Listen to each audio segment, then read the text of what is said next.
Authorized nominees of a candidate. Disclaimer: this training material is for use in training of election officials.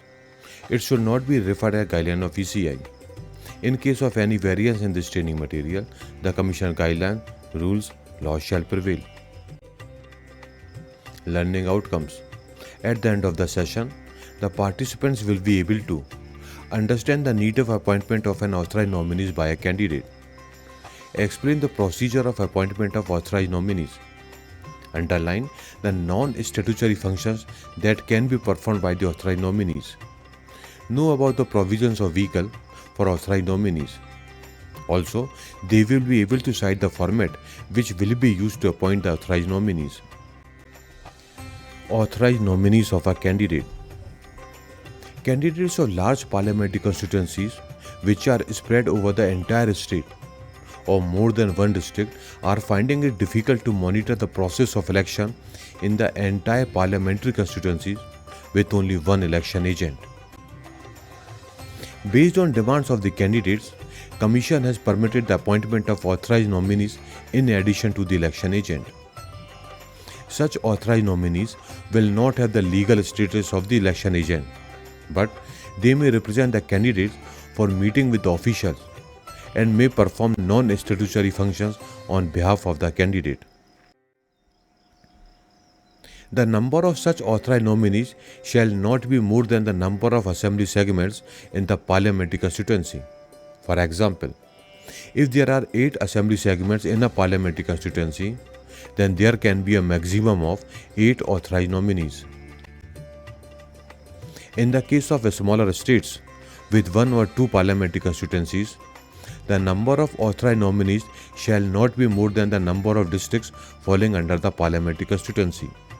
For example, if there is only 1 parliamentary constituency in a small state and a total of 16 districts fall in that constituency, then there can be a maximum of 16 authorized nominees.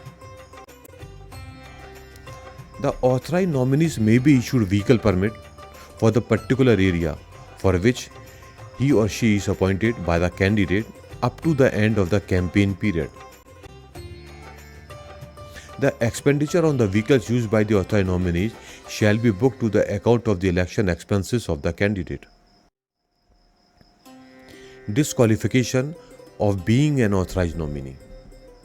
Section 41 of RP Act 1951 says, any person who is disqualified under the Constitution or under the RP Act 1951 for being a member of either house of the Parliament or either house of the legislature of a state or for voting at elections shall, so long as the disqualification subsists, be disqualified for being an election agent at any election.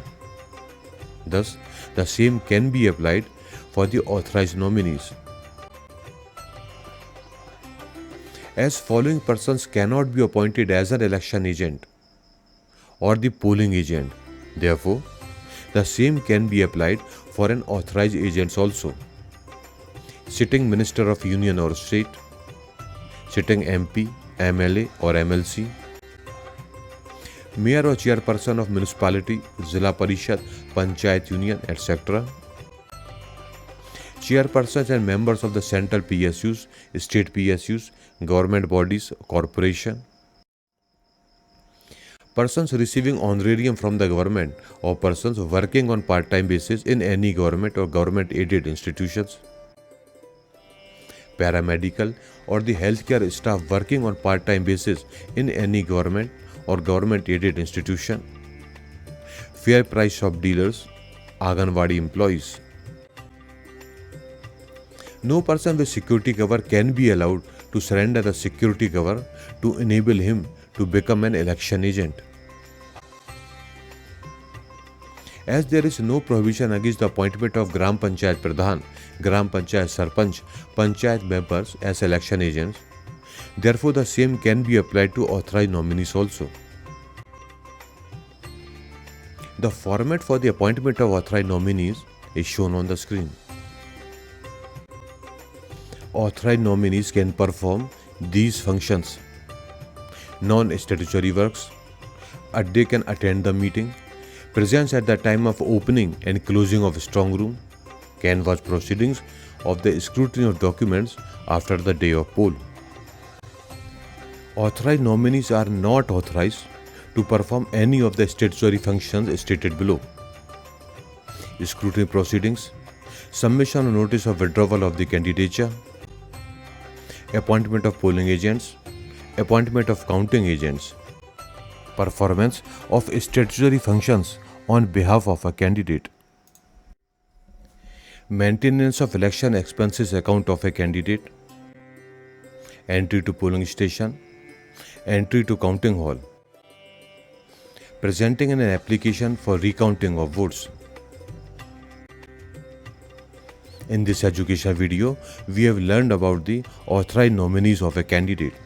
If you have any doubt or want any clarification, then you can contact through the mail as shown on the screen. For other videos on rules and regulations, you can visit the web address as shown. Thank you.